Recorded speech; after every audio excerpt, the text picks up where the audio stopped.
For once, Mikel Arteta rang the changes. 10 changes to the starting lineup in total for last night's victory against Brighton in the League Cup. It means we now play Crystal Palace in the next round. But I'm going to sit and talk to you tonight about my player ratings from yesterday's game and dig into some of the star performers that we had that helped guide us through to the next round of the Cup.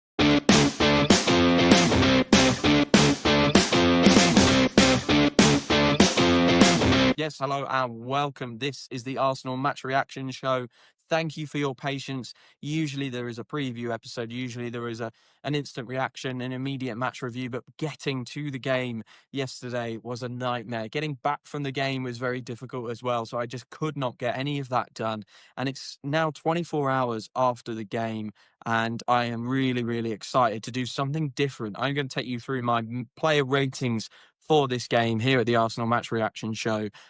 So make sure you stick around because I've got some really interesting discussions. 10 changes to the team from Mikel Arteta. I really was not expecting that at all. So there's tons of interesting stuff to discuss when it comes to player ratings. Make sure you stick around to hear all of those in this episode.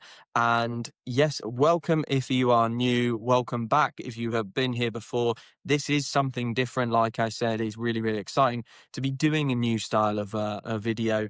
And if you are new here, make sure you go and hit follow on audio platforms or subscribe on YouTube so that you make sure that you don't miss any of the kind of content that we do here at the Arsenal Match Reaction Show. I already mentioned it. Match previews, instant reactions, match reviews. Let's get into it because it's player ratings time and I want to talk about the football as quickly as I can. We are going to go from back to front and I think there were tons and tons of interesting performances. Let's just take a shout out for a moment though. We had 6 academy players play last night, contribute in some way. Obviously, the obvious one is Max Dowman. We're all talking about him. Andre Harriman in Noose was another. Miles Lewis-Skelly, Ethan Wanieri, Eze Counts, and of course, Bukayo Saka. That is 6 academy players playing and acquitting themselves incredibly well. So credit to Mikel Arteta. Do you remember the times when people used to throw the criticism at Mikel Arteta where he doesn't trust his youth players? I think he does trust his youth players. He just needs them to be good enough. And boy, is Max Dowman good enough. We will come on to him from the back then. Kepa in goal. Now, interestingly, like I said, I got to the game. I got tickets for the game last night, but we had real issues getting into the ground. There was issues around King's Cross for the tube, and there were issues with my wife's ticket. So we got in a little bit late, which was obviously disappointing. But you get in and quickly, you ask people how you're playing, and I watched the highlights again this morning and kind of caught back up, and Kepa made some really good saves in those initial moments and had an excellent first half. I thought, Brighton didn't really test him in the second half too much. The game became far more dominated by Arsenal in the second half. But Kepa, fair play to you. This is why you have a really good and experienced backup keeper, because David Raya last year, he needed to sit down. It's not a physically demanding role, goalkeeper, but it is an incredibly mentally demanding one. And we saw some mistakes creep into his game last year because of that. So I'm going to throw the lineup here. I forgot to do that. Sorry about that. So I'll throw it up here now. Kepa, I'm going to give an 8 to. He really kept us in the game early doors and did a fantastic job. And I think, credit to him. It must be an incredibly difficult job being a second goalkeeper, pushing David Raya all the time, making sure David Raya is on it in training. And then when you have to come in for a game like this, being as on it as he was, absolutely fantastic. Someone who I was delighted to see back in the starting lineup was Benjamin White, with his fantastic thighs and his amazing running ability. I've given Ben White a 7. As you can see, I thought Ben was pretty good. I thought he was pretty good. He didn't kind of knock my socks off as he has done in the past. He did have Max Dowman in front of him. And even though Max plays well, he's 15. He's not got that kind of astuteness and I guess familiarity with his playing partners and his the tactical system. He's not been in it as long as Bukayo Saka has. So Ben would have been hampered a little bit by that, I think. And he was good. He was really, really good. But, just didn't blow my socks off. There aren't many moments I can think, wow, Ben did amazingly there. One player, and he is my man of the match, by the way, Christian Mosquera. one player who did blow my socks off, and I could not stop talking about him throughout the whole game. Christian Mosquera for £13 million might go down as one of Arsenal's most impressive pieces of transfer business ever. The kid is a joke. He's 21. I think he played 90 games for Valencia or whatever it is. He's like a William Saliba clone, and I don't want to put that much pressure on him, but like he plays in such a similar way. It's almost like he's modeled his game on Saliba. And yesterday, when Brighton, especially, I'm talking about the defense at the moment, a lot of this was first half for the defense.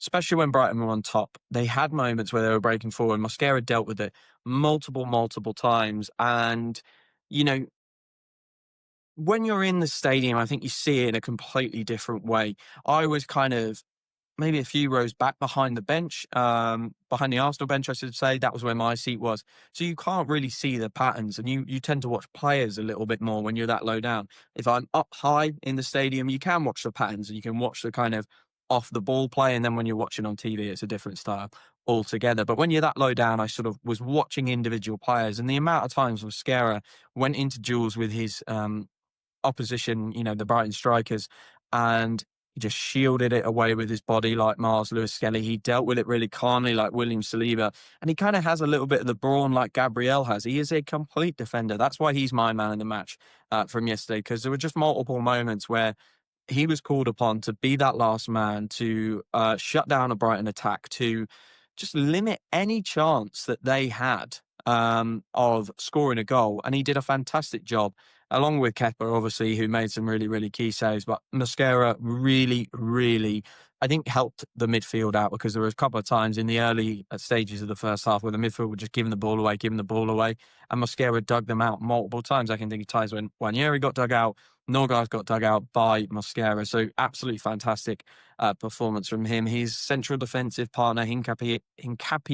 By the way, I've heard people say that's Hincapi. I don't think that's right, but let me know in the comments on Spotify, on YouTube. Is it Hincapi or Hincapié? I think it's Hincapié. He gets an 8 for me. I thought he was brilliant. He just below Mosquera. I think he had a kind of shaky moment in the early moments where he gave the ball away. But again, a really physical player, someone who I was excited to see play, and I was not let down. He is so fast and so strong. A very similar story to Mosquera. The midfield gave the ball away numerous times in the first half, gave Brighton lots of opportunities. They had lots of shots, Brighton, but that wasn't for the want of the central defenders. I think there could have been more if Mosquera and Hincapié hadn't been so on it and shielding kind of moments from Kepa, keeping Brighton at arm's length at times. And my first disappointing performance, and when I say disappointing, Miles Lewis-Skelly got an assist. I've given him a 6, so it's an above average performance. But what I saw from Miles Lewis-Skelly against Atletico Madrid didn't translate into this game. I thought he was perfect against Atletico Madrid. Did a fantastic job throughout the whole game, was nearly flawless in that game. And yes, he got the assist last night as well. But I think there were moments, especially in the first half, where he tried his classic body shield on the ball and just got a little bit bullied off of it, didn't display the same level of strength that I think we normally see and associate with Miles Lewis-Skelly. But also, I felt he was always looking for the free kick. He was on our side in the first half, and was it the first half or the second half? He was on our side at one point, obviously, because we were on the side of the pitch. And every time I watched him, I felt like he was going for the free kick. He was going down a little bit too easily. He was getting himself in between the man and the ball, which is fantastic, but then not kind of always using that as a springboard to drive away from the Brighton player. Sometimes just kind of looking for the free kick, trying to back in. The ref wasn't buying it. A number of them were soft, and he gave the ball away a few times. It's a great run and a great contribution to the goal, don't get me wrong. And I thought he was better in the second half than the first half, but I've given him a 6 because I don't think his first half performance was great. Another player who got a 6 was Christian Norgard, gave the ball away a couple of times, but was just a bit indifferent. And remember, 6 is an above average performance in this rating system, 5 being bang on average. Christian Norgard, I thought he was okay. He got a 6. He didn't really do anything wrong, but he also didn't blow me away. I guess there's a question though. Are kind of deputy players supposed to blow you away? Or is Christian Norgard exactly the kind of player who should come in for 12 million quid, I think it was, come in, do this kind of job, right? Just put in a good performance, save Martin Zubimendi's legs, do that job, and then sit back down again. Maybe. Maybe that is it. But for me, Christian Norgard, he had an okay game. He was fine. Whereas Miles Lewis-Skelly got a 6 because he was, I think he was really good in the second half, but quite shaky in the first half. I think Norgard was just level across the whole 90 minutes, just sort of 6. He was okay. Reno got a 7 for me. Captain on the night, which I was really excited for him for. I think he deserves it after a lot of the criticism that he's had this year. He is an unbelievable player to be a backup, by the way, for any team. I think he would start in a lot of Premier League teams. He is incredibly valuable, incredibly good on the ball, incredibly good in both directions. And he had a really telling contribution in the first goal. It's a fantastic back heel. No one in the stadium saw it coming.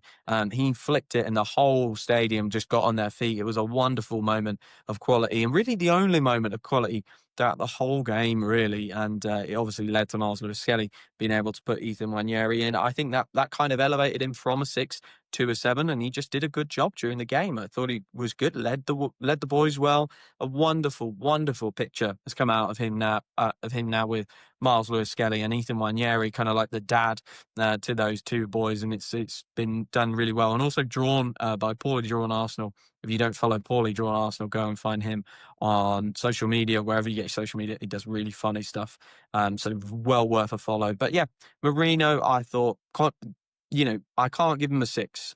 Similar to Norgard, I thought he was just fine generally, but because he produced the one moment of quality from any of the players during the game, I really, really did think he deserved a better rating than that. So I gave him a 7. And Ethan Nwaneri, I've given a 6 to as well. But Mark, he scored the goal that got the game going. It's a very similar story to Miles Lewis-Skelly for me. Really not great in the first half, struggled, gave the ball away on some simple passes, probably attempted some passes that were never on. There was one in particular that I was right behind, and you could see that there was plenty of Brighton players in the way of this pass, and he attempted it anyway, didn't come off, didn't work for him. Obviously disappointing how he played in the first half. I just don't think he was at it. And then he stepped up a little bit more in the second half, became a bit sharper. Look, I think Ethan Nwaneri is adapting into this new role. There's no doubt about it. He has come up through the youth ranks, playing in lots of different positions, in centre, out wide, number 10, up front. Like, he has been all around. He is now picking up a position for Arsenal that is not quite a 10, is not quite an 8. I still think he's learning it.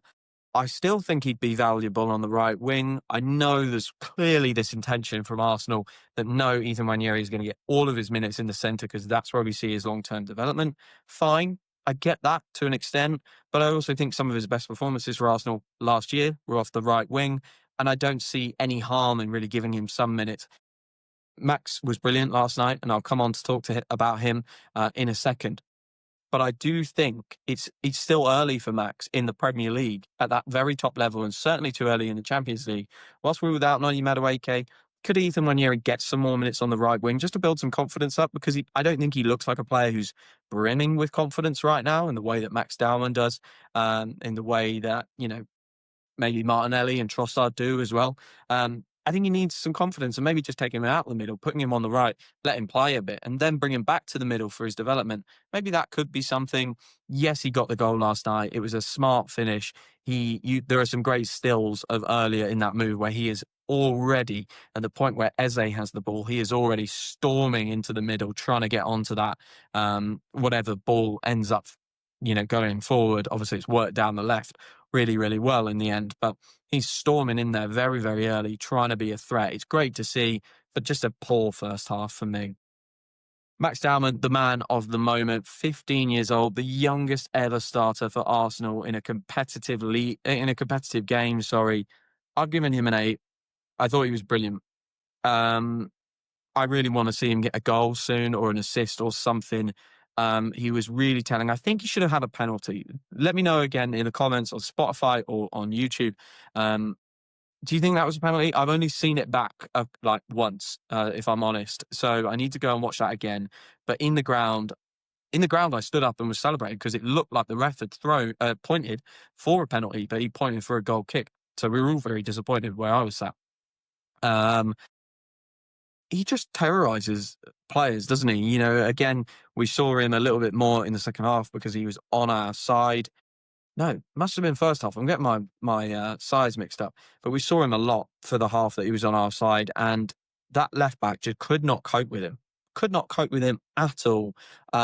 And there were a couple of little flicks and tricks. One didn't come off. One nutmegged a Brighton player and came inside to Ethan Wanyeri. And I just thought, you are playing like a bloke who has been here for years, and you've probably got geography in the morning. You know, you got your GCSEs to do, and he's playing and acting like a player who has just been cooking left backs for years. He's wonderful. Will he be a right winger all his career? I don't know. Only time will tell. Does he need to get a goal like I just mentioned? No. He's 15. Like, let him just play and see what happens. He's affecting games and being influential. And you know, we're having Premier League teams having a double up on a 15-year-old. It's quite incredible. Really, really good stuff from Max last night. Impressive and confident on the ball. But I would just love for him to get a goal soon. But I've given him an 8. Eze got a 6 for me. I think maybe I've pulled Eze's performance down a little bit in my mind because he was the one player, the one kind of first team player that I thought, you know, you're still in the team. I wanted him to go and lead from the front. And I don't know if it's the way Brighton played. And if targeted him a little bit, he was definitely on our side in the second half. I remember that. He had a wonderful touch and kicked off the move that led to the goal, similar to Wanyeri and Miles Skelly. Thought it was better in the second half. Maybe because Miles Skelly behind him was better as well. They might have complemented each other a little bit. But for me, I've given Eze a 6, not necessarily because I thought, yeah, you know, it's only just a good performance. You know, there was a lot to improve, but actually because I thought he was the senior guy along with Mikel Marino, but the first team player out there was Eze. I really wanted to see him step up, maybe take the game by the scruff of the neck, and he didn't really do that. Final player, Andre Harriman and News, 7.5 for me. A lot of people walking to the ground hadn't heard of Andre Harriman and News. He was involved in pre-season. He's a rangy 17-year-old striker, works really, really hard, impresses Mikel Arteta a lot, and he impressed the Emirates crowd a lot last night. Worked really hard, some lovely link-up play, but was integral in the second goal. Timber running the ball forward, gets the ball to him. He takes a kind of weak shot, but it's his positioning and his run that I really liked, getting himself in that position. Aka obviously tucks away the rebound, and he ends up coming off Andre Harriman and News, I think, for Rice at that point. But he did a really, really good job during the whole game of just harrying, pressing, hold up play. Like, there was lots of good moments from him. And for a 17-year-old kid, he acquitted himself brilliantly. So let's run through it one last time. Kepa, an 8. Ben White, a 7. Mosquera, my man of the match, an 8.5. Hincapie, Capier, an 8. Miles Skelly, a 6, even though he got that assist. Norgard, a 6, just average. Reno, a 7, the one moment of quality in the game. Wanyeri, 6, even though he scored the goal. Max Dowman, an 8, Eze, a 6, and Andre Harriman Anus, the other debutant, a 7.5. Timber did really well when he came on, of course. Bukayo Saka got the goal as well. Those players, I think, would get a good rating from me.